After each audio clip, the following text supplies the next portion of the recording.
Bem-vindos ao nosso Pode Sim. Eu sou o Carlos Luiz. Eu sou a Priscila, tudo bem, gente? Eu sou o Daniel, pessoal, tudo bem? Oi, gente, eu sou a Vitória. Hoje nosso tema é Juventude e Mediunidade. Vamos começar ouvindo a entrevista de um jovem médio, Guilherme, com 13 anos de idade. Uma entrevista que ele deu na Globo, no programa da Ana Maria Braga. Se você chegou agora no programa, a nossa matéria de abertura de hoje foi a respeito de um assunto que está sendo abordado pelo Manuel Carlos em Páginas da Vida, a respeito de mediunidade, de pessoas que têm um dom especial. E o Guilherme, que está aqui do meu lado, um menino de 13 anos, foi um dos nossos entrevistados na matéria. Eu queria recordar um pedacinho só do que ele disse, Rodolfo. Quem é médium não precisa se esconder, basta agir como uma pessoa normal. Porque você realmente é uma pessoa. É só que os seus fluidos magnéticos estão mais aflorados. A mediunidade está em todos. Me conta aqui uma coisa. A gente fica muito impressionado, primeiro pela sua clareza, pela sua forma tão despojada. Inclusive eu queria contar que nós não queríamos mostrá-lo aqui, né, por ter 13 anos. E ele disse que ele não tem vergonha nenhuma de ser médium e que os amigos dele da escola sabem da sua mediunidade. Ele se dá muito bem com isso. Você tem esse dom e descobriu isso com que idade, Guilherme? Eu acabei descobrindo a mediunidade, na verdade, aos 6 anos, né? Mas desde muito pequeno, desde que eu me recordo, mais precisamente, eu registro, né, os espíritos à minha volta. E como é que você conseguia distinguir, assim, o que era... Era muito difícil, né? Mas geralmente tem muitas entidades que elas têm aparências diferentes, né? Porque como eu disse na entrevista, o espírito ele pode se envolver da forma que ele bem quiser, né? Isso a dona Guilmar vai poder estar explicando muito melhor pra gente. E só que assim, tinha gente que eu confundia muito, porque muitos espíritos desorientados ainda acham que estão vivos. Então, para um médium que não tem orientação, acaba confundindo com uma pessoa mesmo. Então, vamos supor uma situação, um espírito está na minha casa e ele é desorientado e eu estava nessa época, eu falava, mamãe, tem um moço aqui. Ela, que moço? Era mais ou menos. Com que idade você começou a falar para tua mãe e pro teu pai, assim, que você via alguma... Desde pequeno eu falo para eles, né? Mas assim, que depois eles falavam? Assim, eu nasci espírita, né? Minha mãe frequenta a Casa Perseverança desde os 6 anos de idade. Sempre tivemos o auxílio maravilhoso do Perseverança e da dona Guilmar. E ela entendia, né? Mas depois de um problema que teve aos meus 6 anos de idade, que eu fiquei sabendo de tudo. Veio uma entidade que me explicou tudo o que estava ocorrendo. O que você via de verdade? Isso. E aí o que você fez com isso? Quer dizer, como é que você lida com isso no dia a dia? Olha, é como eu falei na matéria, eu não deixo de ser uma pessoa totalmente normal. Agora sim, eu posso registrar, é raro, mas eu posso registrar como uma pessoa pode estar falando mentira ou verdade, isso é muito raro, né? Infelizmente eu não tenho esse dom. Ou felizmente, né? Senão você ia sofrer mais. Agora sim, eu vejo os espíritos, né, à minha volta. E tento disfarçar que não os vejo, né? Mas o problema é que, geralmente, as entidades ruins, elas sabem, né? Quando a pessoa registra, né?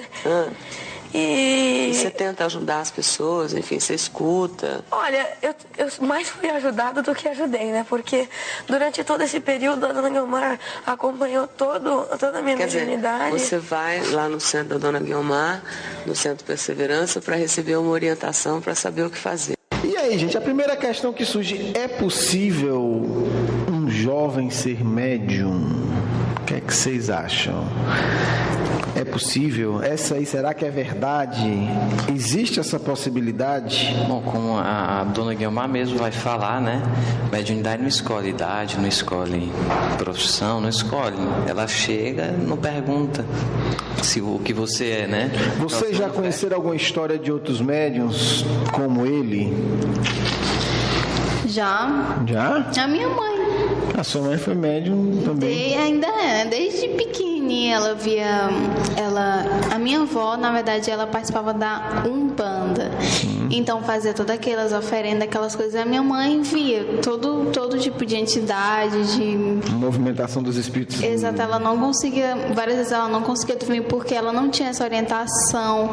A minha bisavó, ela rezava muito, então minha mãe tinha uma certa proteção, mas assim, não tinha aquela orientação espírita, saber o que fazer, quem era. Ela achava na maioria das vezes que era do demônio, né? Porque... Isso. Ela não teve a mesma sorte nesse aspecto do Guilherme, né? Exato. Que conheceu tudo isso. E você, Priscila, conhece alguma história de algum médium jovem como o Guilherme? Bem, tem a minha história. Conte aí a sua história. Assim, minha mediunidade vai aflorar mais agora, depois dos 20 anos, mais ou menos. Mas assim, antes eu também já tinha um pouco, só que eu não sabia que era mediunidade. Eu tinha alguns sonhos, algumas sensações, mas eu não fazia essa associação. Quando eu tinha mais ou menos uns 10 anos, 12 no máximo, eu tive um sonho com uma pessoa que eu gostava muito, um senhor que trabalhou para minha família uma época. E aí ele estava próximo de desencarnar, só que ele ainda estava vivo, ninguém sabia, ele morava no interior, assim, distante. Aí eu estava dormindo e aí tive um sonho com ele, onde ele aparecia vestido de roupa branca e dizia assim: Priscila, eu só vim agradecer a família de vocês pelo que vocês fizeram por mim. Aí eu passava a mão no rosto dele, eu sentia bastante, como se fosse a barba dele crescendo, chega e espinhava na minha mão. Que quando eu acordei depois, eu ainda continuei sentindo aquela sensação, sabe? E eu dizia, mas por quê? Porque ele, não, eu só vim agradecer. Aí eu acordei emocionada também, eu não sabia o motivo, mas eu acordei chorando, né? E aí logo depois de uns 5 minutos, ligaram dizendo que ele tinha falecido. E você tinha que idade? Eu tinha 10 anos. Interessante. 10 para 12 anos, no máximo, 11. E aí disseram que ele tinha falecido, porque realmente, como é distante, na casa dele não tinha telefone, é o processo, é o tempo de você ir atrás, de dar notícia. Comunicar, mas tinha falecido, tinha acabado de desencarnar. E foi praticamente no momento que eu estava sonhando com ele. Que interessante. Mas você nessa época não conhecia o espiritismo? Não conhecia o espiritismo, não sabia nem o que era, achava só que era sonho normal, assim. Achei estranho, mas também ninguém me falou nada sobre isso. Eu fui deixando passar, né? Levando a vida normal, como se isso não passasse de um sonho a mais. Eu conheço a história de uma jovem médium, mas eu vou falar depois que a gente dá um pouquinho de Kardec, vou contar um pouco a história dela.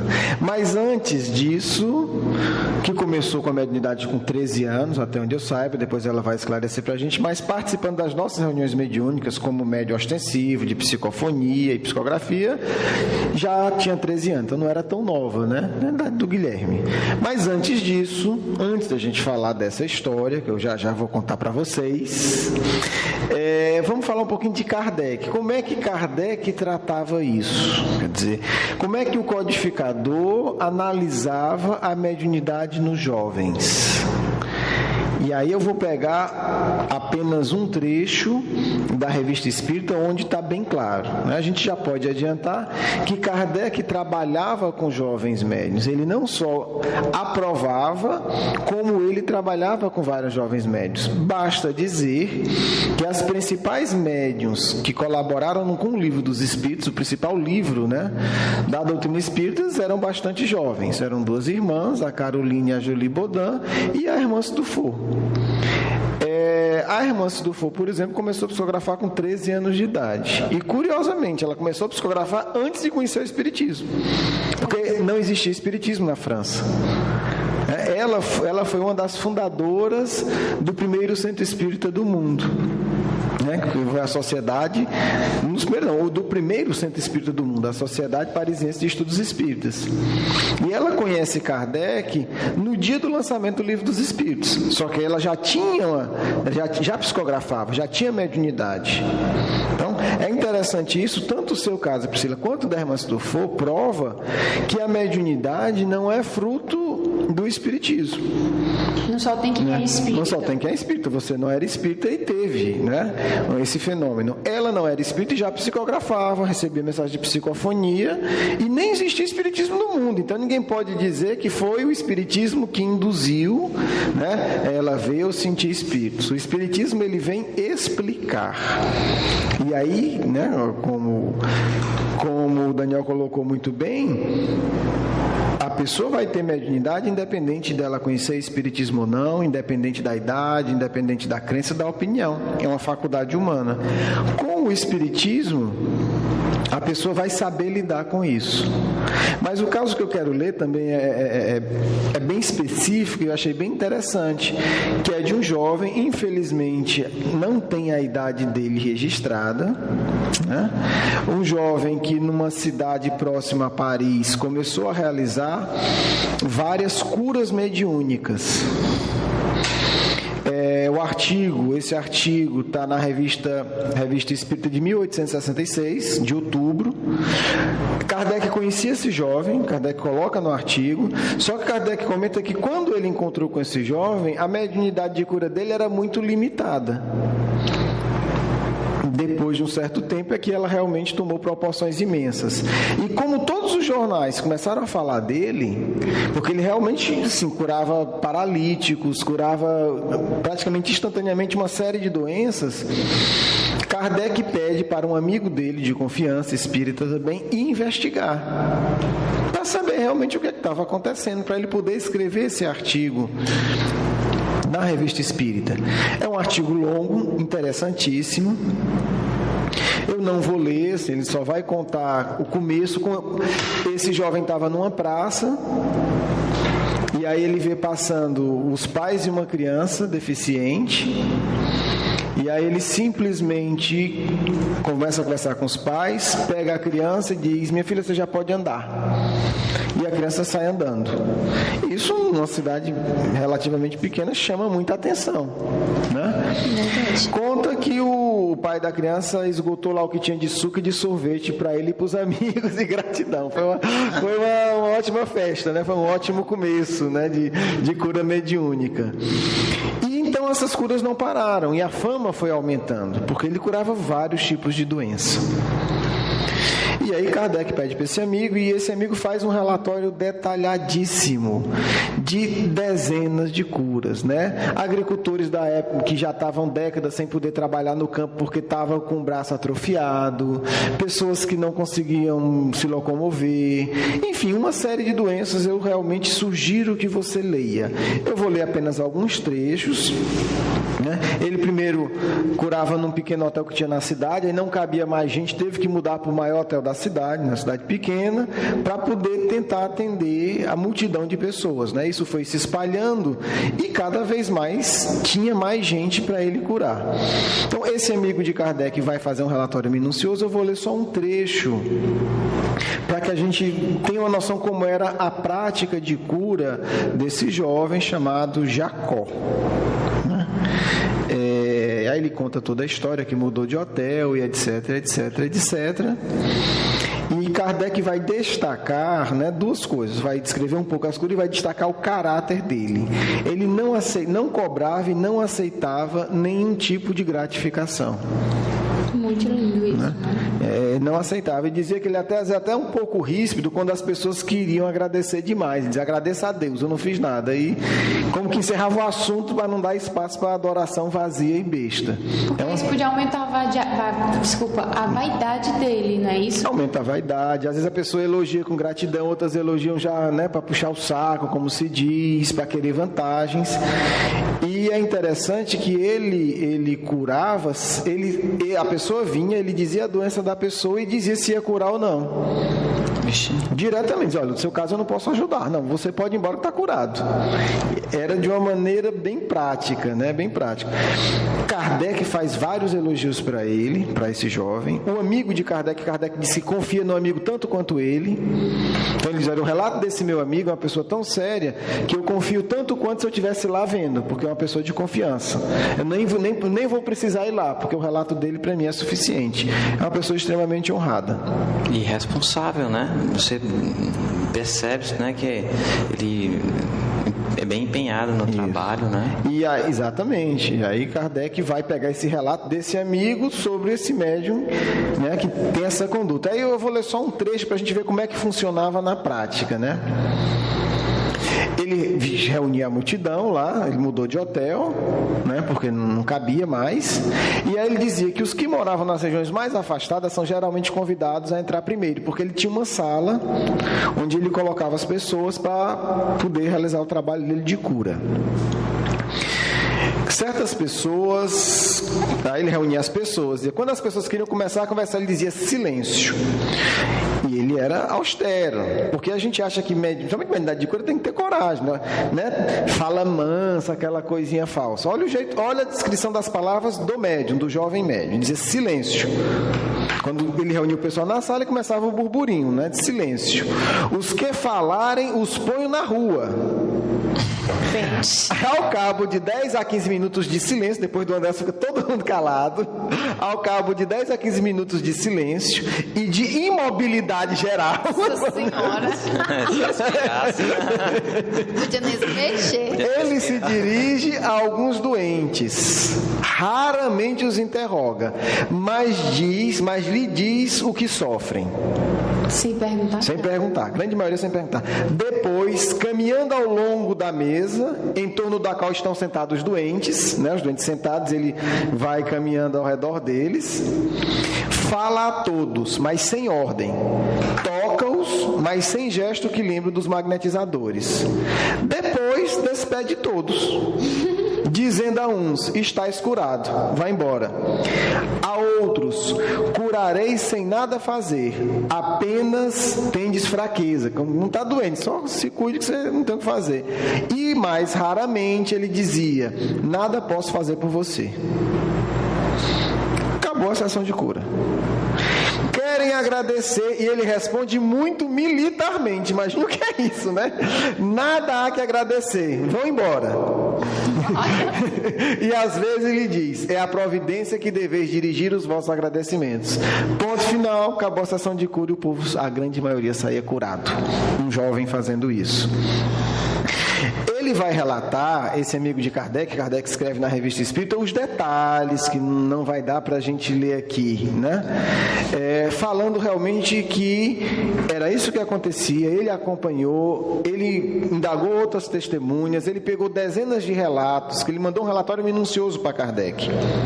Kardec disse, nem Kardec pode publicar tudo, de tantos, né? Ele faz uma lista de dezenas de pessoas curadas por ele, dizendo o mal que tinha, como é que está, e acompanhou, porque como a maioria morava relativamente próximo, são pessoas conhecidas, né? Você acompanha, você encontra a pessoa no seu dia a dia. E destaca a moralidade dele, né? E ele vai falar, o senhor Jacó é sinceramente religioso.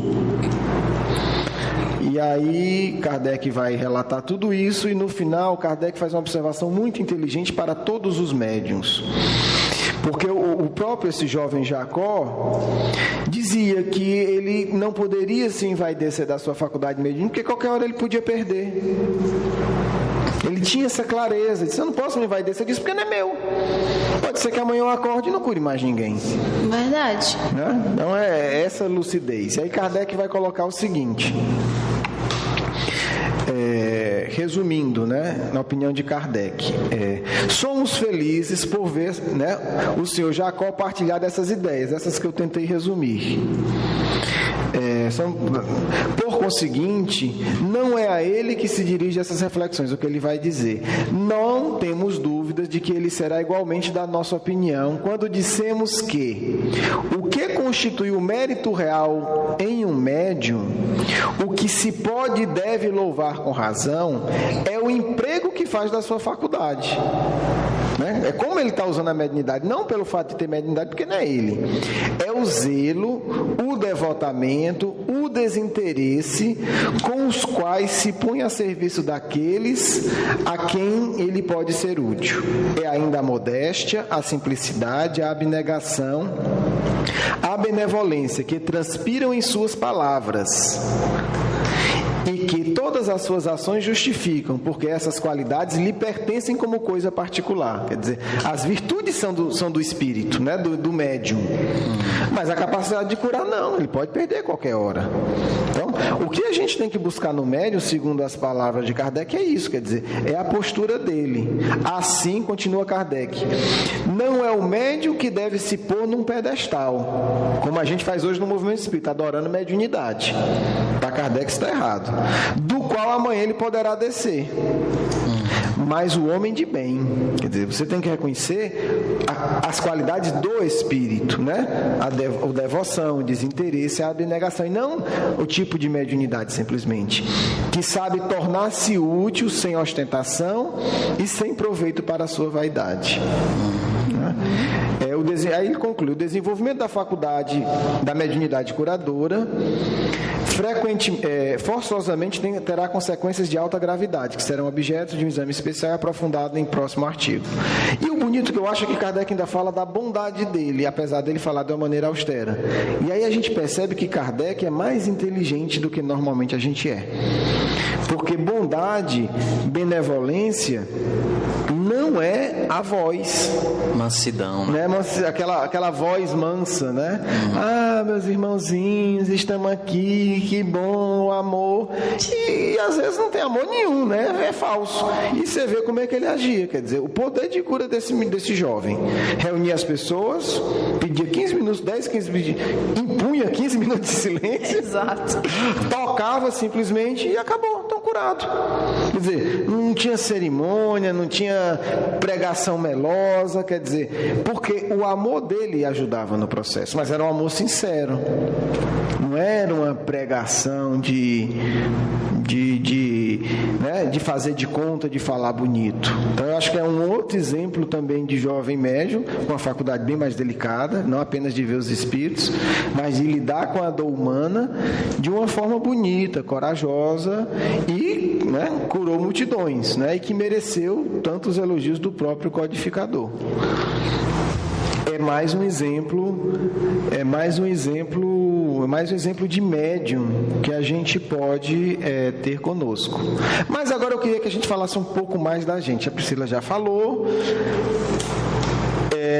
Tem aqui a Vivi, que tem hoje 14 anos de idade, começou a gente com 13. Como é que começou a tua mediunidade? Na verdade, eu acho que assim que eu nasci, literalmente. Não foi a minha mediunidade, mas a minha mãe, quando eu estava no hospital, porque eu nasci já com crise de asma. Não digo exatamente a minha mediunidade, mas a experiência com o espírito foi assim que eu nasci. Que eu tive uma crise grave de pneumonia e minha mãe estava desesperada porque os médicos não sabiam, não tinha como. Falou: mãezinha, reze, porque a gente não pode fazer mais nada. E veio uma enfermeira, ela disse que foi enfermeira, tirou todos os medicamentos que eu estava tomando na minha veia e tal, e disse: não, ela tá bem, já pode respirar sozinha. Minha mãe ficou mais como se nesse instante ela estava recebendo oxigênio no pulmão, por máquinas e tudo. E os médicos, depois que essa enfermeira saiu, entraram e falou: mãezinha, como é que você fez isso? E começaram já a ligar e tal. Você tirou os aparelhos?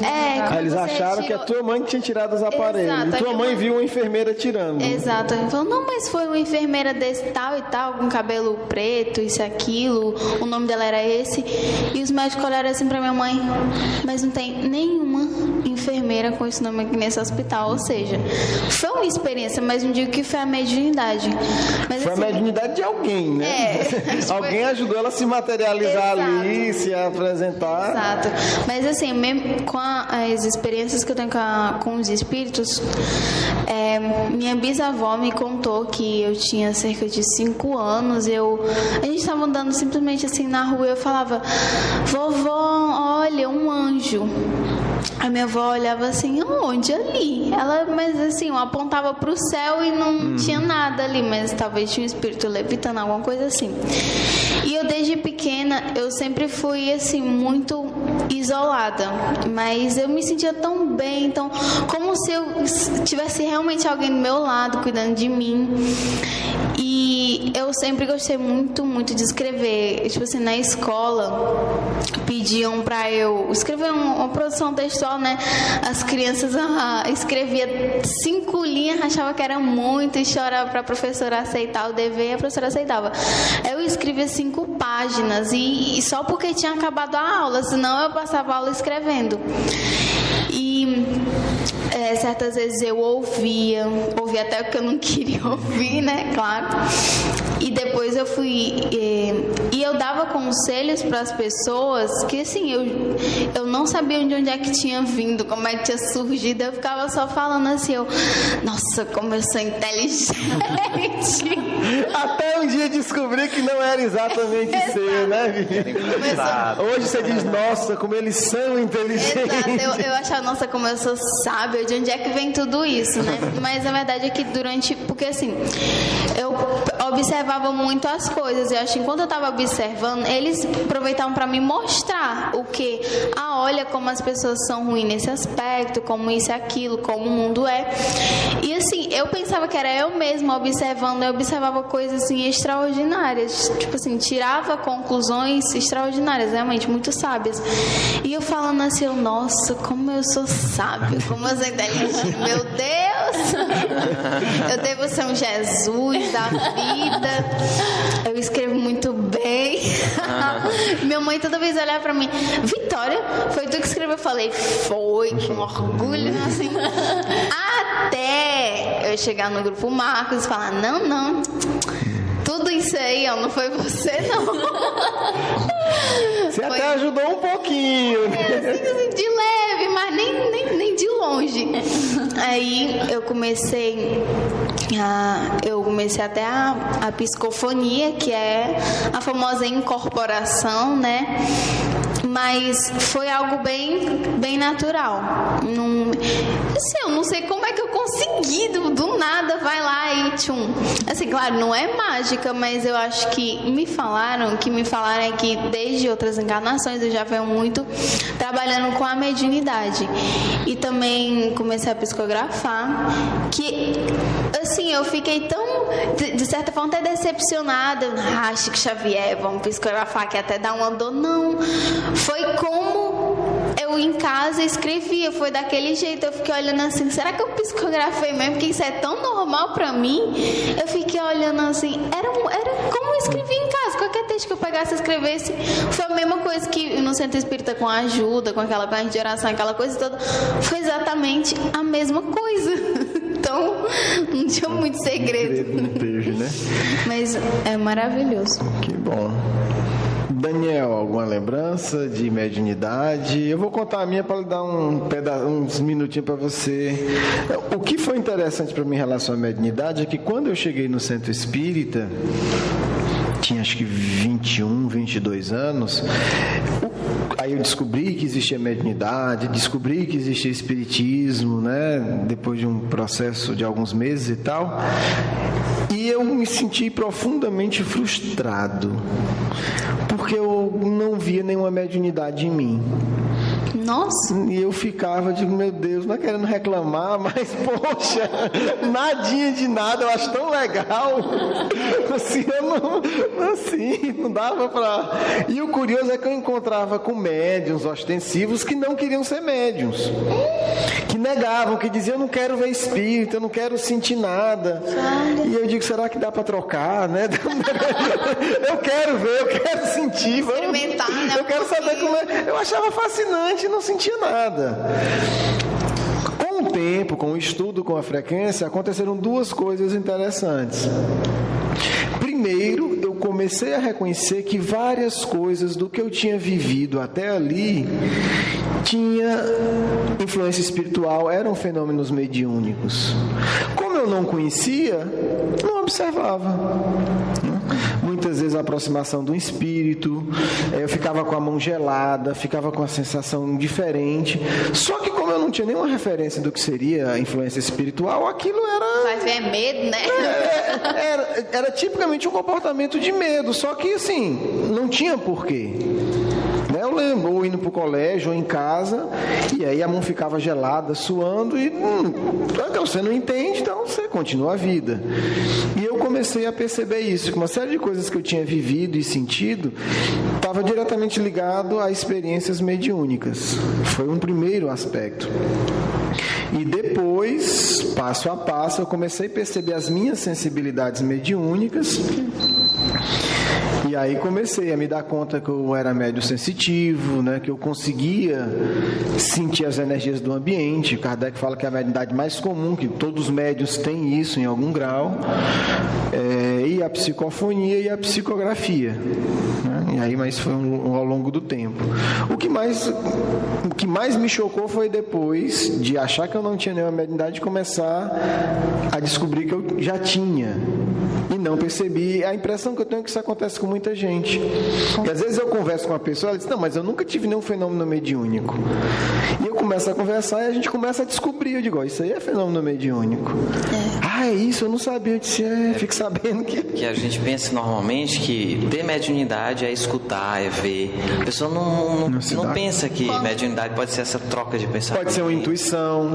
Né? Pode ser... Aquela coisa quando a mãe fala, não vá para esse canto, não. Aí você vai, acontece uma coisa horrível, bem, minha mãe falou. Exatamente, muita gente tem isso. Eu sei que não, toda vez eu sinto que não devo ir, vou, mas a pessoa que vive isso, às vezes não sabe que é mediunidade, né? Que é o anjo da guarda ali do lado, já tentando proteger, né? Ou um sonho, ou captar a energia das pessoas. É verdade. Quase todo mundo tem isso. Fulano, quando eu converso com ele, eu me sinto tão bem, eu me sinto tão mal, quer dizer, são as energias que a pessoa captou. Ou, quando eu estou de frente para o mar, eu me sinto tão, né, num bem-estar tão grande. Você está captando as energias da natureza, é uma sensibilidade. Né? Então, do mesmo jeito que você capta a energia do mar, você capta a energia dos espíritos. Exato. Só que a questão é essa, às vezes está tão integrado na nossa vida que a gente nem se dá conta que é mediunidade. Quando a gente estuda, a gente começa a perceber, aí a gente vai tendo certeza, né? Vai se observando, não, realmente isso aqui eu senti, ou eu vi, e aí a pessoa começa pouco a pouco a entender que tem mediunidade, não obrigatoriamente vendo os espíritos. Quando a pessoa vê é mais fácil, né? Porque aí realmente, como no caso do Guilherme, não tem como dizer, porque ela só tem duas opções, ou ela é louca ou ela é médium. Eu sugiro ficar com a opção do médium, né? Para quem for médium, eu acho mais saudável. Essa coisa que, precisa ver, precisa, não sei, ler algum livro, fazer algum curso.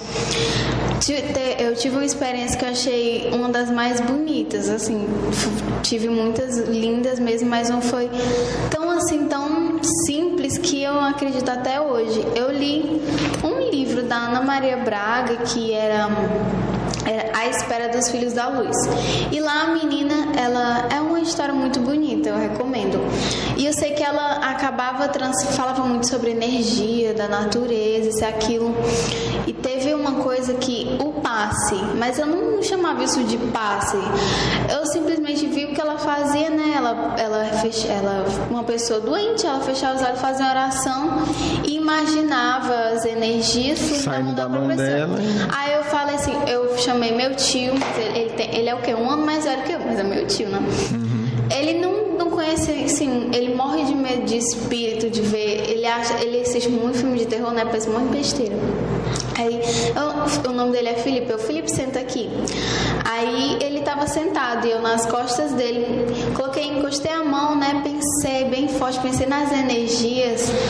Ele disse, eu falei, eu nem perguntei nada. Ele, Vitória, eu tô sentindo uma paz tão grande, eu senti isso e aquilo, as energias, eu pensando, né, as energias fluindo do pulmão dele pro resto do corpo. Ele, a mesma coisa. Eu senti uma energia assim tão boa, vem aqui do meu pulmão e não sei o que. Eu fiquei assim impressionada. Eu comecei a dar passo na minha mãe e tudo assim. É tão simples. E outra coisa foi... Que bom, né? Usar o tio como cobaia. Ainda bem que deu certo, né? Tio, eu queria ver o pobre do tio lá sem fazer nada, distraído. Aí ela assumiu, vai por trás, deixa eu fazer um testezinho aqui. Graças a Deus deu certo. Mas foi com boa intenção, né? Graças a Deus, né? Ainda bem que é um tio amado, né? E outra coisa, é muito simples.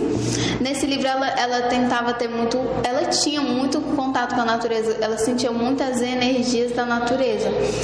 E depois que eu comecei a ler esse livro, é como se a minha sensibilidade tivesse aflorado, ou pelo menos eu percebi que eu tinha essa sensibilidade. Você percebe, Eu passava por debaixo de uma árvore, aquilo pra mim era um passe do dia, eu me sentia tão bem. Assim, tinha uma parada de ônibus perto da casa da minha avó, que eu ia todo dia para a escola, eu ficava lá e tinha uma árvore, beleza, eu ia pra escola tão bem. Daniel, alguma experiência que você viveu, que você viu, que você queira relatar, compartilhar com a gente? Eu tive quando eu tinha uns 18 anos, que foi a primeira vez que eu tive uma experiência desse tipo. Eu estava deitado, tinha acabado de chegar de um local, estava bem cansado, aí fui me deitar. Eu sei que de repente eu senti eu levitando, subindo 1 metro acima do meu corpo. Aí acordei assustado, aí só que fui entender, né? Fui pensar na internet o que era aquilo, aí fui descobrindo um negócio, coisa de desdobramento, viagem astral, projeção da consciência. E depois disso, as coisas foram se repetindo. Toda semana eu tinha alguma experiência desse tipo. Ficava passeando pelo plano astral. Algumas vezes encontrava algumas pessoas que me assustavam um pouco. Me assustavam um pouquinho. Mas foi essa a minha experiência mais forte. E também a questão de que eu nunca identifiquei, que a questão de quando eu dava conselho para outras pessoas, aconselhava alguma coisa, eu percebia realmente que eu tinha sacadas naqueles momentos que eu nunca imaginava que... Isso ser fora do corpo, conversando. Não, isso é dentro do corpo mesmo. Aí já seria a mediunidade intuitiva. Intuitiva, eu nunca identifiquei que isso... Eu sabia que tinha uma coisa estranha, porque eu sempre falava uma coisa que eu nunca tinha tido essa ideia. Saiu uma ideia boa que não era habitual sua, né? Às vezes sai uma ideia maravilhosa. Poxa, que interessante. Você sabe, meu Deus do céu. O que eu tô fazendo aqui? Eu devia estar lá, né, em Júpiter, mais superiores. Aí o Espírito diz, eu tô aqui em Júpiter. Você que não tá, né? Eu tô. Tá aí. Mas era só isso mesmo que eu tinha. Não, mas são experiências também legais. Bem, pessoal, então vamos agora nos preparar, né, para o nosso momento final, onde a gente abre o espaço para os nossos amigos espirituais concluírem, né, como sempre, o nosso programa semanal. Um grande abraço a todos, desejo a vocês uma ótima semana. Oi, gente. Pessoal, vamos agora para o nosso momento final, a leitura do Evangelho, né? E desde já eu já me despeço. Um grande abraço a todos e uma ótima semana. Tchau, gente. Tudo de bom para vocês. Até a próxima, pessoal. Tudo de bom. Tchau, gente. Fica com Deus.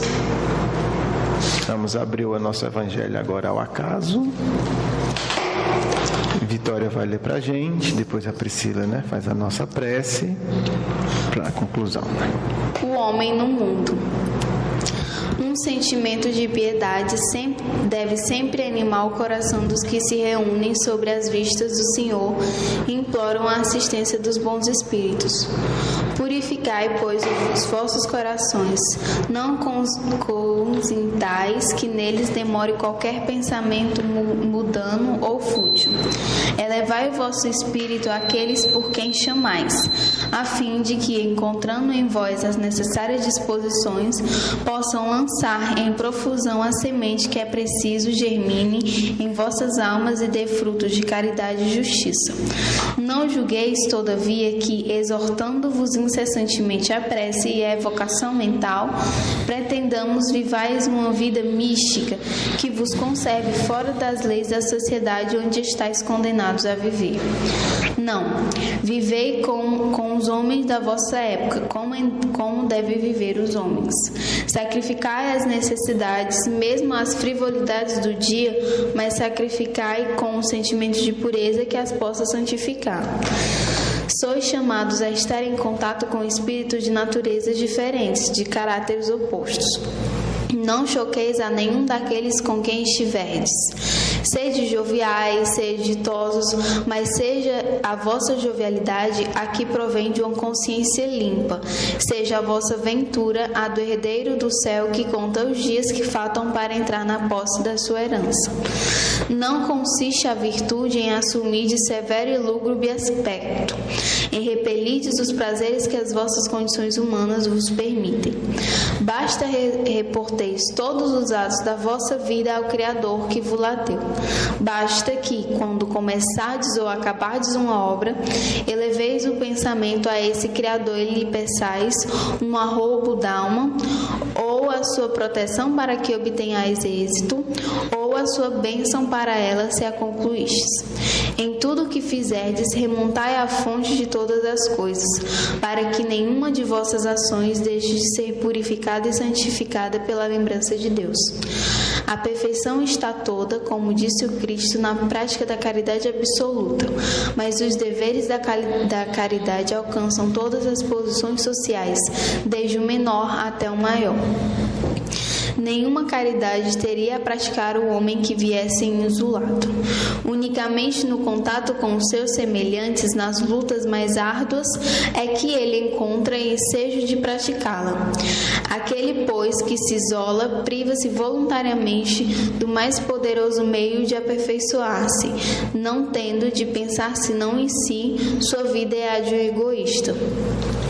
Não imagineis, portanto, que para viverdes em comunicação constante conosco, para viverdes sobre as vistas do Senhor, seja preciso vos siliceis e cobrais de cinzas. Não, não. Ainda uma vez vos dizemos, ditosos sede, segundo as necessidades da humanidade, mas que jamais na vossa felicidade entre um pensamento ou um ato que o possa ofender ou fazer-se velho semblante dos que vos amam e dirigem. Deus é amor, e aqueles que amam santamente, Ele os abençoa.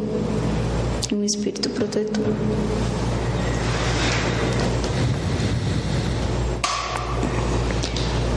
Jesus amado, obrigada pela oportunidade de estarmos aqui nesse momento de crescimento espiritual, e ajuda-nos, Senhor, a termos sempre essa vontade de crescer e de evoluir espiritualmente, porque só assim é que nós conseguimos a verdadeira felicidade.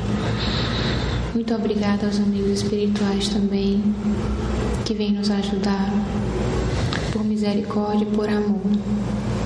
Muito obrigada, e assim seja.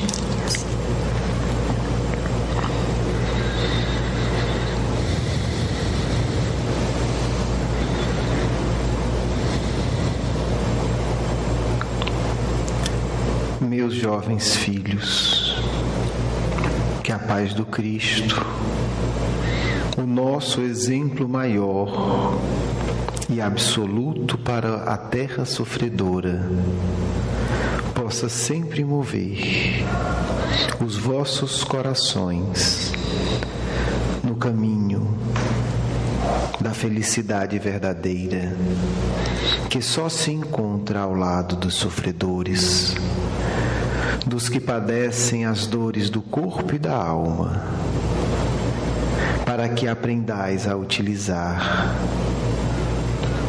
a mediunidade como instrumento de consolo e de ascensão espiritual, porque é ela a dádiva sublime que Deus permite aos seus filhos para que se tornem verdadeiros apóstolos da caridade.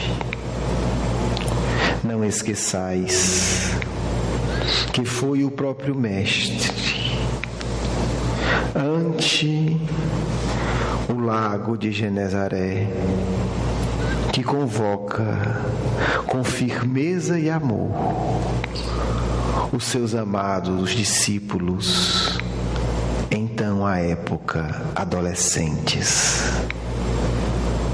Foram estes discípulos mais moços que proporcionou o Mestre esmerada educação dos dons espirituais, para que pudesse em contato com a humanidade materializada, realizar as provas da imortalidade, da misericórdia divina, da sabedoria impulsionada pelo amor. Não duvideis que João, o evangelista, é o símbolo mais sublime da juventude para todo o mundo. O jovem que no início de sua missão já amava a participação nos fenômenos psíquicos de natureza elevada, proporcionado pelo Mestre inigualável.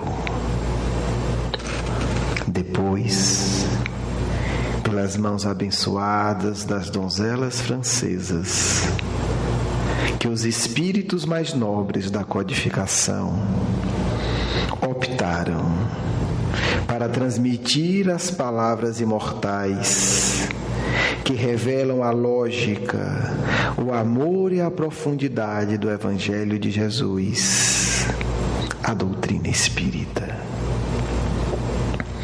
Jovens,